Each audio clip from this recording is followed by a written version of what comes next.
Good morning, everyone. Welcome to Convention and Event Services Week 2. So this week we will be talking about goals and objectives and program development in regards to events in accommodation industries in particular. A couple things that we want to speak about first. There is a type of events worksheet that I have supplied for you, as well as some terminology. So that'll be posted in the weekly learning. So please take a look at that. Look at all the terminology, and those will be things that we can test you on as well. So just be aware. Next, we're going to talk about goals and objectives in planning events. So for this particular lesson, we want to be able to differentiate what is the difference between a goal and an objective, be able to identify and write these, and then understand the purpose when we're talking about successful meeting and event planning. So, goals are very timely right now. It is a time of New Year's resolutions. So I am not huge on New Year's resolutions, but health has always been one of those. And as I'm getting older, it is becoming more difficult. And for me, personally, as the lockdown happened, I found myself eating whenever and whatever I wanted and drinking a lot more. So it was one of those things that is my goal and goal for the new year. How I meet my goal is by having certain objectives. So I'll go through exactly what I mean by them. So some of the questions when you think about New Year's resolutions is how do you keep them? Actually, what is it? January 16th today, the time I'm doing this lesson. So it's usually around this time. They say about 3 weeks into the new year that the majority of people who have New Year's resolutions no longer are following them. So how do we be successful? How do we track? How do we set up objectives to make sure we stay on top of our goal? So a goal is a long-range target. So it's yearly or many years in length, and it can be projected into the future. It does not specify how these goals will be reached. It is open-ended. So I want to be healthier. Is that weight? Is that cholesterol? Is that my heart pressure? Is it my complexion? It's probably all of those, but it's very open-ended. So it doesn't really pigeonhole you into a certain thing. I want to be financially successful or stable. So that could be your job, but that could also be your spending habits, and that could be your side hustle. It could be all of those things. So long-range target. Examples of goals in the accommodation industry: improve quality of service, increase hotel room revenue, increase market share, or your general reviews. These are all things that are considered goals. Give you an idea of some goals that are out there right now. So a t-shirt company named Life is Good has a very simple goal: to spread the power of optimism. Now, if a company came up with that and they said that was my goal of the company, I would say, how about making money? Is that not a goal? So these are those will be those objectives on how they say, I'm going to spread the power of optimism.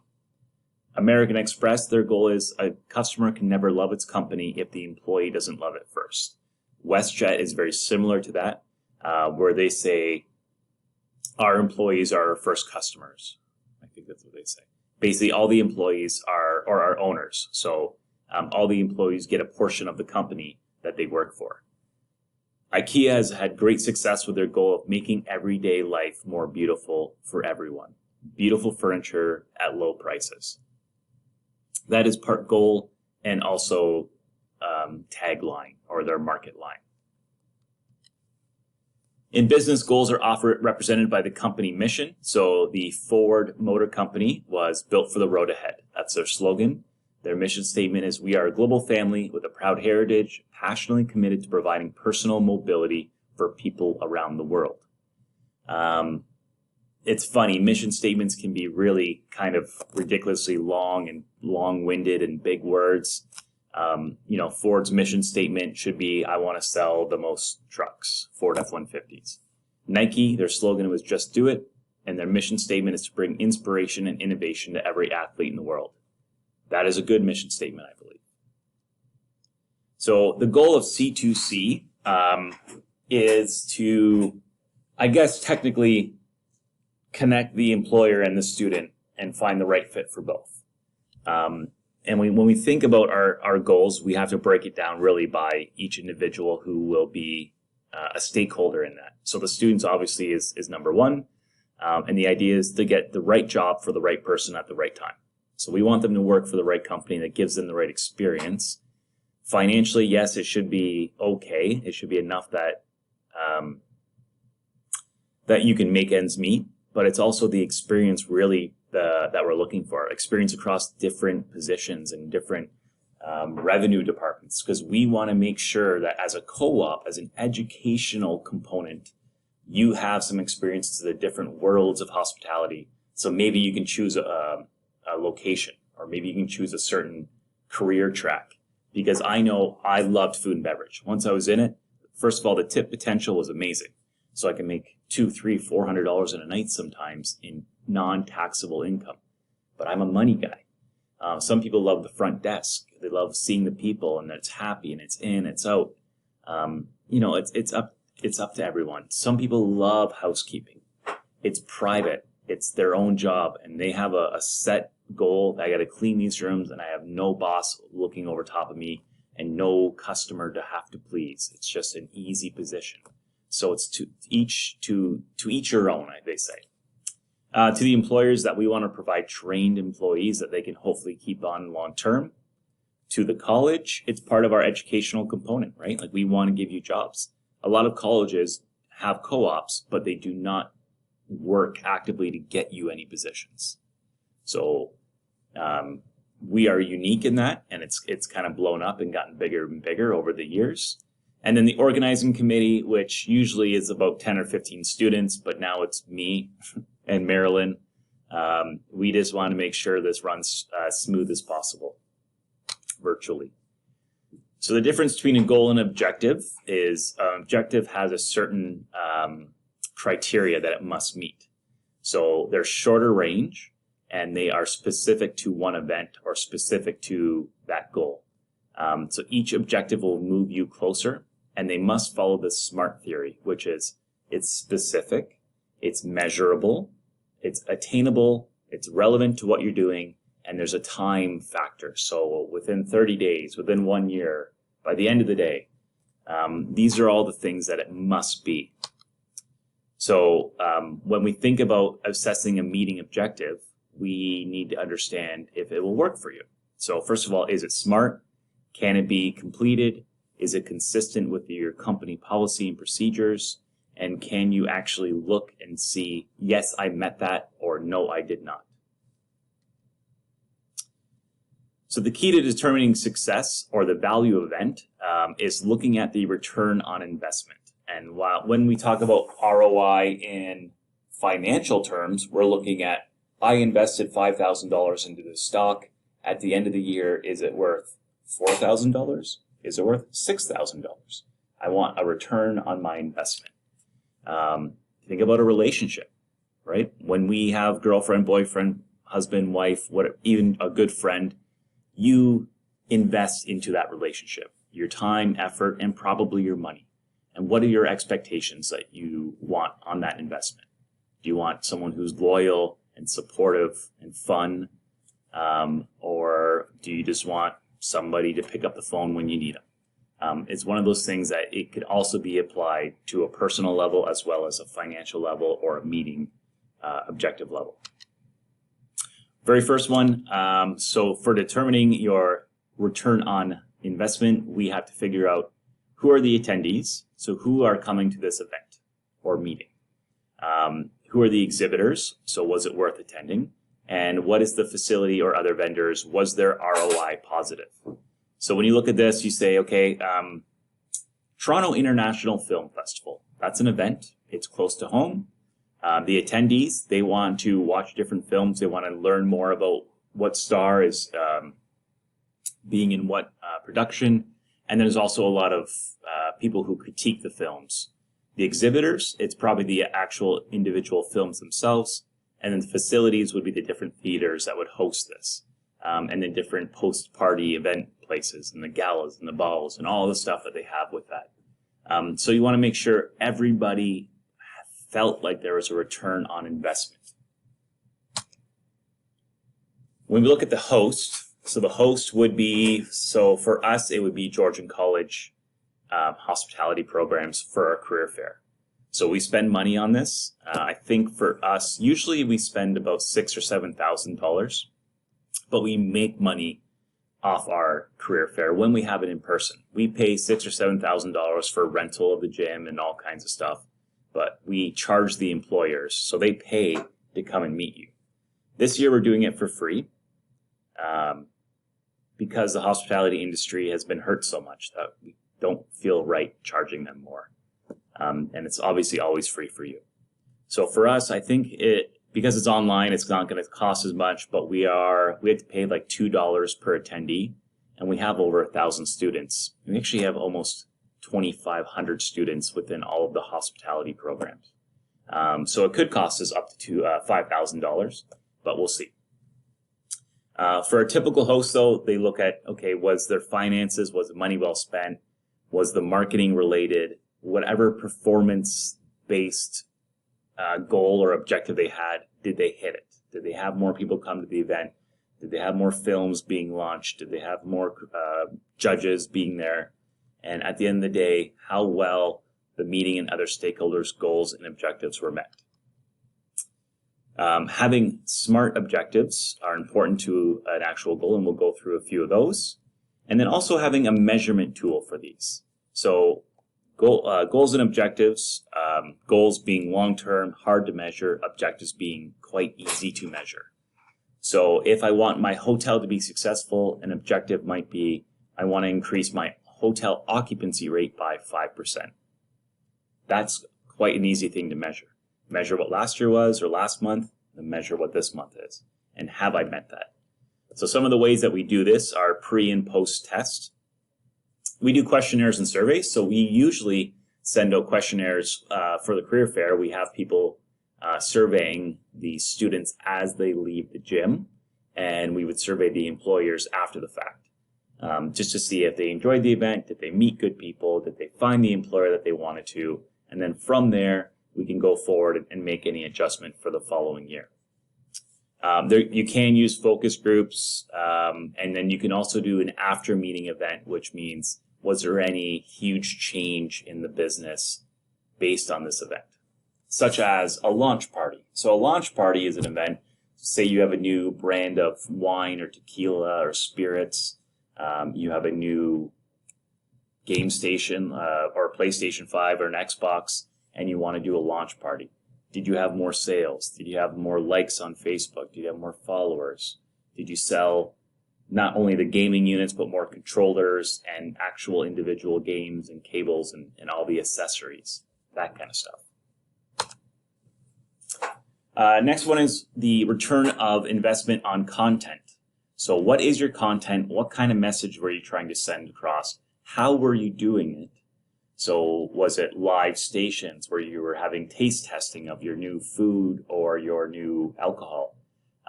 Did you do seminars or did you do focus groups? Again, did your content equal your objectives? And the last one is finally results. So this is compiling everything. This happens after the event, after your questionnaires and surveys have been done.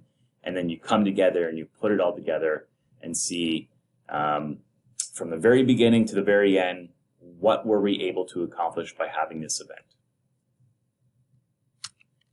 Now, before I go on to the next part, it's important to notice that you will very rarely be running the event from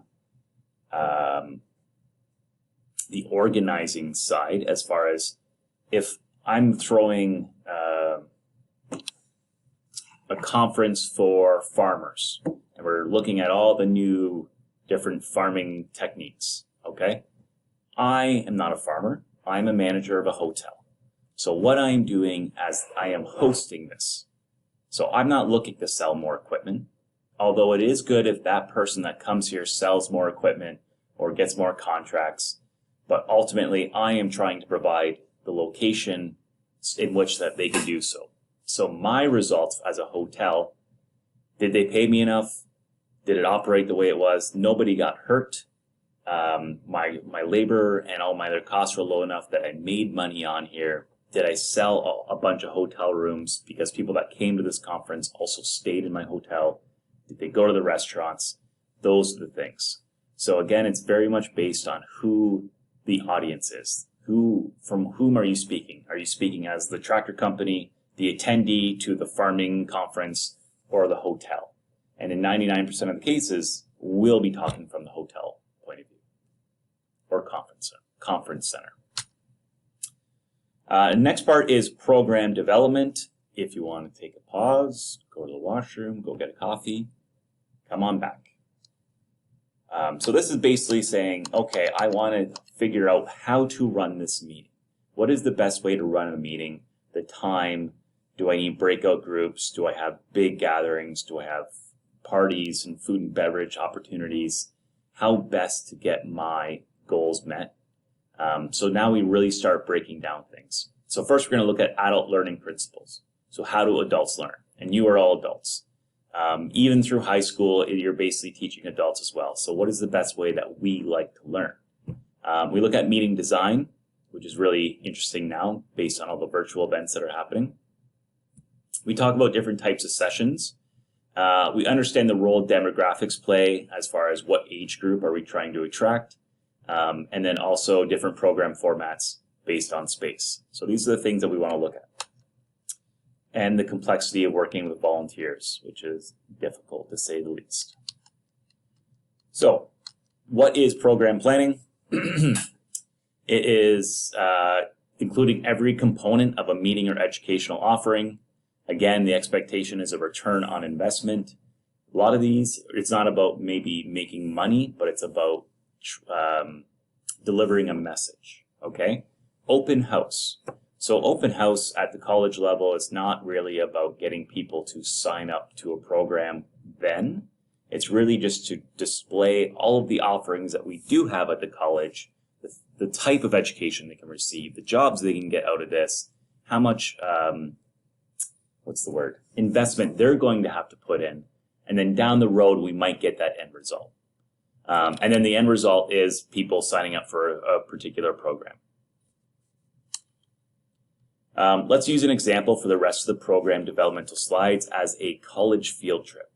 So, your second year students, I believe all of you, so you would typically be going, not this year, typically be going to a hotel or resort and really starting to talk to some of the higher echelon of managers. So director of revenue and sales and events, and really seeing how they're going. So let's take that as an example. So we have to identify, where are you coming from? So you are the attendee, all of the students in this class right now.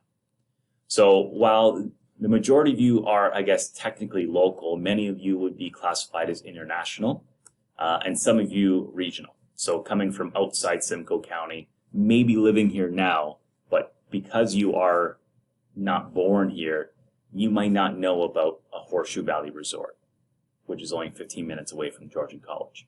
Whereas somebody that lives locally maybe has been there 300 times because they go skiing there every year. And international students as well, they might not have ski hills where they come from, right? This is something they might not have snow where they come from. This is something completely new. So a February trip to a polar bear conservatory up in Cochrane might be a really interesting moment for them and something brand new that they've never experienced. Our family members or guests being able to attend.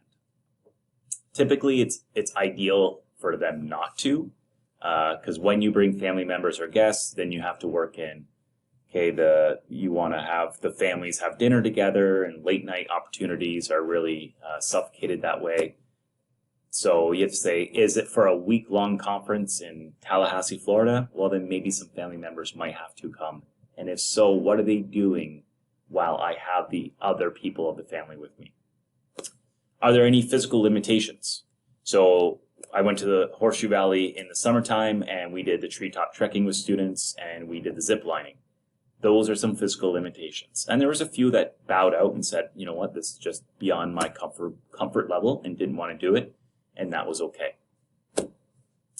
Are there any dietary restrictions? So dietary restrictions being as simple as vegan, vegetarian, or allergies. How do we gather that information, and what do we do when we gather it? Same thing with special holidays or religious considerations. We've had a lot of field trips where we went out on a Friday, and I don't remember what it was, but they had to go to prayer within a certain time frame. And pardon my ignorance, I totally forget what the religious holiday that they were celebrating. So we were able to find a mosque downtown Toronto that they were able to go to for that 1 hour and then come back to our event. And then you talk about what kind of recreation activities are important for you guys. I think it's as much opportunity to do as much recreation as possible to get a feel for all of the things that the resort offers. And then meeting history, where else have we brought you? And what are you going to be doing in the future? So then we select the location for the meeting, to develop the appropriate length and audience size, and then we break down a timeline. Again, as a great example, let's say we're all going to Deerhurst Resort. So it's one of our partners. It's far enough away that not everyone's been there, but it's close enough that it's a quick trip for us, and we can do it in one night. So location is Deerhurst Resort. The appropriate length is that we leave on the morning on a Tuesday, Wednesday, Thursday, and we come back the next day in the afternoon before dinner. The audience size is up to about 200 students, which the second year currently has, and we know our timeline. So the plan. So, taking transportation out of it, we all meet at the college 8 a.m., we get there for 10. So typically what happens is that we start with a plenary session. So these are the big ones. So this is a meeting for all groups, all people. What we might do is that we all meet in one of the main conference halls, and we would have some basic introductions. So the general manager of Deerhurst, which is also a grad of this program, Jesse Hamilton, and he taught in the program a little bit as well. He would come up and tell you a little bit about Deerhurst and what we're about to do. So that's usually half an hour to an hour, not too long, just kind of that introduction. Then you move out to workshops or breakout sessions. For us, we would generally leave a period of time for everyone to go get checked in, drop off their bags, change their clothes, whatever it might be, and then come back for some sort of workshop. We would split people up, given that we're 200 people. So usually what would happen in an event like this is we would say, let's choose 4 or 5 different events over the entirety of the 2 days, and you would just make your turns going through 30 or 40 students at a time. So all students would have an opportunity to check out the recreation department and, go on the paddle boats or the sup boards or whatever. Not in February. And then move on to the next one. So they can see all the different banquets hall. They can see how the engineering department works. They can go and see what the housekeeping, the rooms department is like, and then work through all of those. As far as meeting formats, there are concurrent or tandem sessions. So that would be what I just spoke about. Those are multiple simultaneous topics covering a wide range of interests that you move around in. You could also have some lecture panels. Usually we would do this for our field trip around supper time or dinner time. So several speakers with question and answer periods, and we'd fit in our meal during that. There are some roundtable workshops, so it's a smaller, intimate atmosphere, more back and forth free discussion. And that could be like a networking event where you're looking at maybe starting a new business or looking for that particular job. And then exhibits, which would have been the career fair had it been held here at Georgian College. And it's similar to the bottom right. Usually I bring the second year students to the food and wine show, which I loved. It's so much fun and lots of free food and wine for everyone. And it really gives you an idea of the industry as well. We're not doing that. Then you break down the plan as far as the theme and all of the different stops. So we do need refreshment breaks. You do need meals and social activities and perhaps some registration. So if we're considering our Connect to Careers event, typically we have all of the food, program, the entertainment, things of that purpose. Now that we're going virtual, we have removed all of that. It's an online registration whenever you need to do it. There's no refreshment breaks, or rather there are breaks, but you take them as you need them. There's no real social activities or anything like that, or tours. Rather, it's just booths that you go to on your own time. Either there's somebody virtually manning it and you can talk to them, or it's just their information. Either way, you'll still be able to register interest on working for them. This is pretty important to understand is timing. So as this lecture is now 25 minutes, I do not want to go longer than 45 minutes, I believe, maximum 60, because at that point, people just start losing interest. Now, again, this is for adult learners. So how do adult learners learn? Panel is usually 10 to 15 minutes per panelist, so one person talking, and then some question and answers. Lunch with the speaker is anywhere from an hour and a half to 2 hours. Dinner, 30 minutes per course, and a similar amount of time than lunch. And then coffee breaks. So let's say that we have a group of 30 or 40 people, but we have a 3-hour session. I can't keep them for a 3-hour session. As it even says up there, a lecture should be 45 to 60 minutes. So what I would probably do is I would lecture for 45 minutes and then have a coffee break. So inside or outside the room, that all depends on our setup. But if it's under 50 people, 20 minutes should do. If it's anything over 50, then you say 30, because they also need to get to washrooms and whatever else. Receptions are just gathering periods of time. So usually you gather for a big event or a big dinner, and 30 to 60 minutes is the maximum that you want to have them there. And then also when you think about time between sessions, moving in between classes, as an example, we give 10 minutes, but many of you have probably figured out if I'm coming from one side of the campus to the next, and I have to ask my professor a question before I leave, and stop at my locker, and get a Tim Hortons coffee, and go to the washroom, 10 minutes isn't going to cut it. So we put it at 10 minutes. Usually most instructors know that, within the next 5 to 10 minutes of class start, you might have some more people trickling in, and we try to have patience with you. Not something that's happening now, of course, but in the real world, when we're back on campus, that gives you an idea of how much time you need in between those courses. So adult learners. So every time I read this slide, I often think, I need to do better, because adults learn in a specific way, and I know I learn in a specific way, and it's not always being talked at. We're a little handcuffed now as far as what we can do, but adults like to learn on a need-to-know basis. So if I can't tell them why they should be learning this, they don't really care. They want to know, when am I going to use this piece of information, and how is it going to help me? They must want to learn. So I am, yes, an instructor, I'm a professor, but I'm also like kind of a motivational speaker in a way that I'm trying to motivate you to learn the material, because I know, or I think I know, that this is going to help you down the road. Not always true, but I try to really show you that this is why you're taking financial management. This is why this course, this Convention and Event Services course, is going to be great for you when you get into your working position. So they learn, they must want to learn, and they will only learn what they feel is a need to learn. So you have to convince them of that need almost. They learn by doing as much as they do by just listening. And adult learning centers on problems, and the problems must be realistic. So the experience affects adults' learning, and they learn best in an informal environment where they're able to have some conversations with people around them. Again, when I read this, I always think some of my classes do not check all of these boxes. It's a reminder for me to try to do better.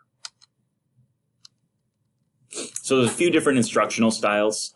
Case studies, which is more of a scenario. I give you a scenario, I tell you what's happened, and then the group breaks out and they think of ways that they could solve the problems. Lecture, which is what you're in right now. Panels, which is a bunch of different speakers, which is nice, and they take turns. Product demonstrations are fantastic, and it really engages the audience, but it can't only be a product demonstration. And then roundtable discussions, which is good as well, as long as you have people who are vocal and comfortable with talking. So if the topic is somewhat sensitive in nature, or it's something one group wouldn't know about, that might be an issue. A couple of factors in adult learning that you must understand. So the design and the setup of the room matter. Also, it should be a social environment. So you want time to process the new information and share it with colleagues. You want to be able to network and have social breaks. This is the fun of learning. We don't typically learn in the class. We actually learn after the class. So it's that time for reflection that we can think about all the stuff that that person said and say, you know what, I think he might have had a point. That is good stuff. So it's usually not right when we first hear it, but after an amount of time that we can just cycle it through our brain a bit. Emotional is making the connection to the learner's life and work. So you may notice throughout these, sometimes I try to apply it to a personal life or a personal thing in your life, or I try to apply it to a financial goal you're trying to meet. It's just you getting more buy-in. Physiological and psychological. So real life experiences are much more relatable. So we always talk about how you might be using this in the next few years of your career, and then removing distractions and avoiding interruptions. I close the door after 10 minutes of every class. I turn on, make sure that everyone comes into my virtual meetings is automatically muted, so you don't have all of that feedback and static and noise, because those are very distracting. And it's hard enough to get everyone to start paying attention, and it's very easy to lose that attention. A couple questions when you're thinking about planning social events. Excuse me. So I have always loved the social component of going to a conference, and it's usually what people look forward to. They'll have some great lessons that you can go and sit on. Most of the conferences that I've ever been to are voluntary, so you can go to one, you can go to 7, as long as the timing works out for you. It is all very dependent, and they have these drop-in things. So if I want to learn about different types of tea, then I can go drop in this 1-hour demonstration about different teas and how to make it properly. Or I want to learn about cannabis in the food industry and how that's going to go, and I can go to that 1-hour little session. But the social events really help encourage a lot of people to go. They like the meeting of those other people in that informal, like, hey, I saw you in the tea seminar. Let's sit here and have a drink and chat about it. So you have to ask, will it be successful, and does it make sense when I'm trying to achieve my goals and objectives? So you got to keep a couple things in mind. First of all, will it promote attendance? If I have a live band who's very recognizable and it's going to be a fantastic event and people are paying for this event, and the cherry on the sundae, the reward is that they get to go to this final concert and it's going to be great, it will promote attendance. If I have till a 2 a.m. drink fest with all these people from all over the world, and then all of a sudden in the morning, no one shows up to my seminars, I have myself to blame, right? I've kind of not promoted attendance, I've decreased it. So will it motivate participants to come? Will it motivate networking and social interaction and informal conversations? Then do it. If you think it's going to actually cause more problems than it solves, then don't have one.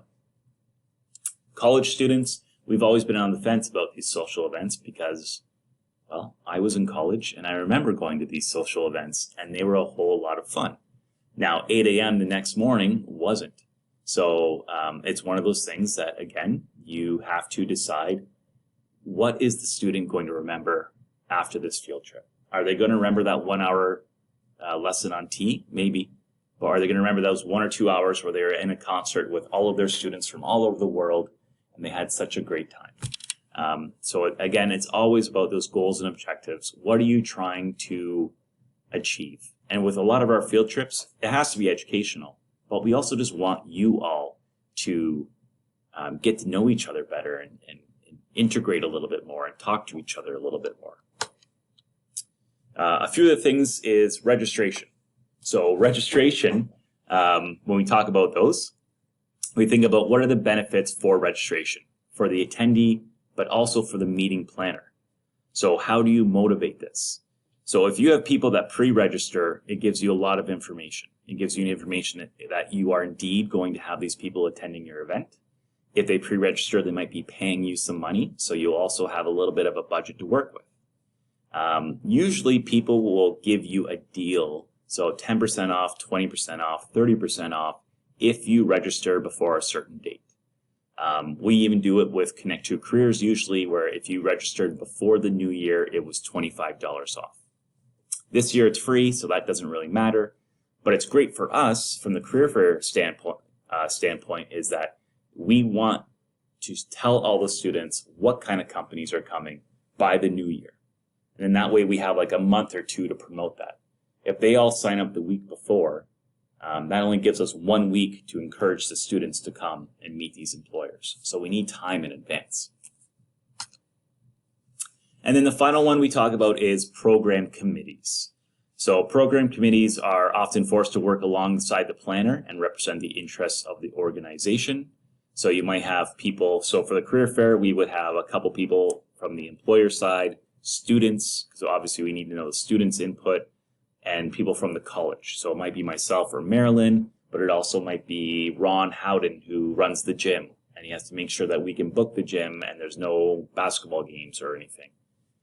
So this is what forms a committee. All of the stakeholders of this event will have a role to play and a voice.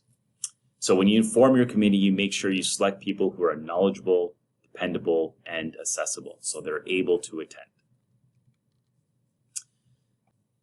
Next week, we'll be talking about budget, needs analysis, and finally site selection, and also a site analysis. So what kind of spaces are good for events? This will be all a pre-recorded lecture that I expect for you to watch in advance. We will have a live class on week 3, and this will be training for both C2C and Virbela. So I will show you both how we're going to operate the Hopin career fair software, as well as we're all going to meet in Virbela towards the end of the class, and I'll give you a little introduction to how the program works.